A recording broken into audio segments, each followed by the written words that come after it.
இது என்ன கொடினே? இது உனிமுள் தானே. உனிமுள் கொடி தானே. இங்கே கிடைக்குதா? திருமலை தான் போகணும். மலையில் தான் போகணும். மலைக்கு தான் போகணும்.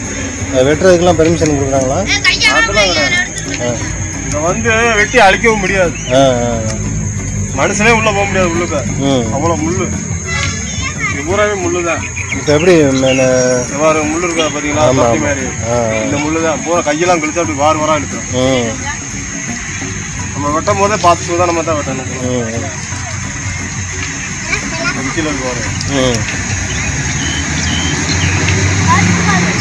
பூராமே அந்த முள்ளு தான். ஆமாம் ஆமாம். இப்போ அறிவிச்சுலாம் இல்லை, இதை வந்து வெட்ட தான் சொல்லுவாங்க யாராக இருந்தாலும். ஆமாம் ஆமாம். எவ்வளோ ஒரு கூடை எவ்வளோக்கு? 200 போகணும். 200 1 மணி நேரம் ஆகுமா ஒரு கூடை போடுறதுக்கு? 1.5 மணி நேரம் ஆகும். 1.5 மணி நேரம் ஆகும். ஒரு நாளைக்கு எத்தனை கூடை போடுவீங்க? 2 கூட. அவ்வளோதான். 2 கூட தான். 2 தான். நான் பையன் ஒன்று போடுறேன், நான் ஒன்று போடுறேன், அவ்வளோதான்.